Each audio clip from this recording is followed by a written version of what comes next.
Bonsoir Antoine Bozio. Bonsoir. Vous êtes depuis hier soir l'heureux lauréat du prix du meilleur jeune économiste de France, décerné par le Cercle des économistes et la Banque de France. À 39 ans, vous dirigez l'Institut des politiques publiques à Paris et vous avez également travaillé à l'Institut d'études fiscales de Londres. Alors la Grande-Bretagne, une nouvelle fois tragiquement touchée par cet attentat hier soir à Manchester. Est-ce que ce triste épisode est selon vous de nature à peser sur l'économie britannique aujourd'hui en plein Brexit?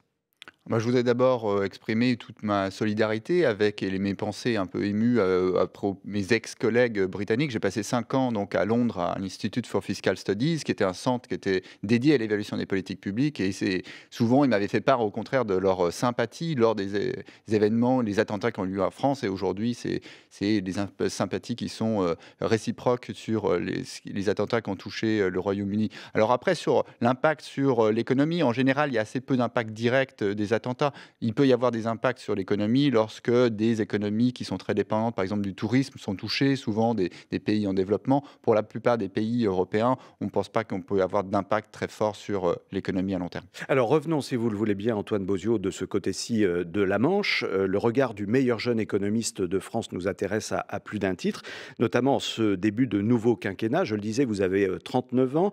Comment le président de la République, selon vous, va pouvoir appliquer une politique de réforme? Est-ce qu'il va réellement pouvoir le faire? Donc ça va dépendre un petit peu des législatives, ça on en est tous conscients, mais d'une certaine façon, dans la démarche de réforme qu'il a annoncée, il y a plusieurs éléments qui sont assez importants. Un premier élément qui veut aller assez vite et d'une certaine façon qu'il a annoncé des réformes qui souhaite mettre en place dès le début de son quinquennat, peut-être à la différence de ce qui s'est passé dans le quinquennat précédent où ce qui avait été discuté pendant la campagne en 2012 n'a pas été forcément les réformes qui ont été mis en place 1 ou 2 ans après le début du quinquennat.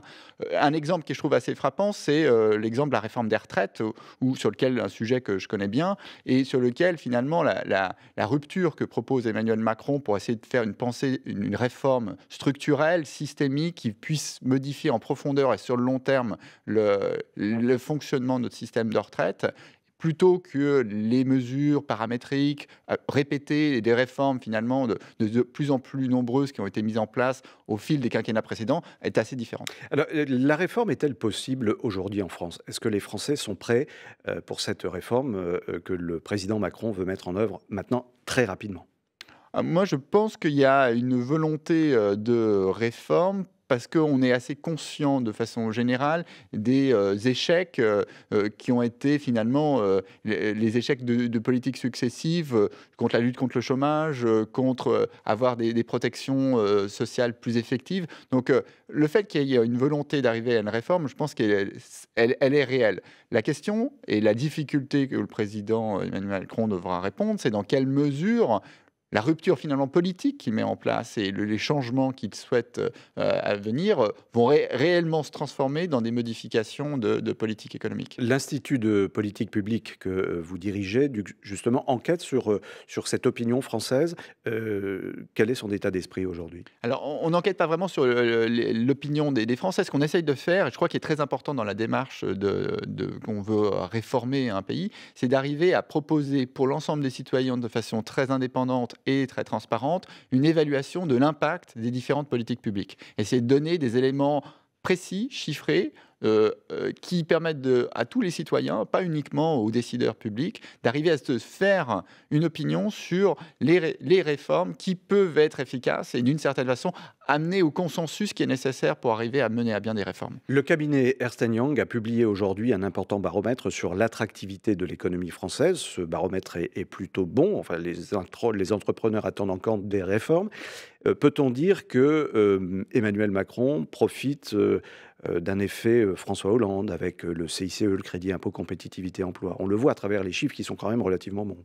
Donc, ce qui est vrai, c'est que d'une certaine façon, la rupture qui a été assez forte, c'était dans le quinquennat de François Hollande, entre la première année et finalement le tournant qui a été allé vers plus vers une réforme de l'offre et de la compétitivité. Donc ça, c'était une rupture finalement beaucoup plus forte que ce qu'on peut annoncer, la différence entre ce que va annoncer Emmanuel Macron. Après, par exemple, ce qui était frappant dans le rapport d'Ernst & Young, c'est l'impact sur les politiques en faveur de la recherche et développement, du crédit impôt recherche, et de l'impact que ça a sur l'attractivité sur les investissements visant à faire des investissements en termes d'innovation. Mais est-ce qu'on peut dire réellement que la confiance est revenue dans l'économie française aujourd'hui de la part des investisseurs internationaux? Ce qui est certain, c'est qu'aujourd'hui, Emmanuel Macron va profiter d'une conjoncture qui va être plus favorable que celle qui a été celle des années précédentes, et que cette conjoncture plus favorable, ce regain d'intérêt des investisseurs, c'est l'occasion aussi pour arriver à finalement à mener à bien des réformes qui sont beaucoup plus difficiles à mener dans le cadre d'une croissance très faible et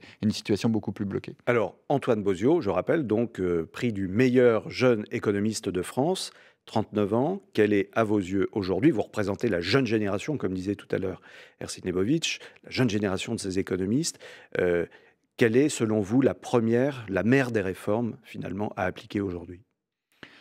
Alors, moi, je pense qu'il faut justement pas essayer de se focaliser sur une seule réforme en disant la réforme là que le gouvernement va mettre en place, c'est la réforme du marché du travail, parce que le point essentiel, c'est la question du chômage, qui est le point noir de la situation française, sur lequel, d'une certaine façon, la plupart des blocages sont liés. Donc, arriver à modifier d'une certaine façon, de façon durable, la situation du chômage, mais ça ne sera pas uniquement la réforme du marché du travail, ça va être la réforme de notre système de protection sociale, de son financement, transformer le CICE en baisse de cotisations sociales, les retraites, assurer d'une certaine façon les salariés de droit qui leur permettent de mettre en évidence cette protection qui va avec un monde où on souhaite plus de facilité et plus de transformation. C'est ça, c'est l'ensemble de ces réformes qu'il faut arriver à lancer dans des chantiers qui ne doivent pas forcément être repoussés à la fin du quinquennat. Très très rapidement, il a les marges de manœuvre réelles, Emmanuel Macron? Je crois que c'est les Français qui vont lui donner ou pas avec les élections législatives. Merci Antoine Bozio, prix du meilleur jeune économiste de France 2017, décerné par le Cercle des économistes et la Banque de France.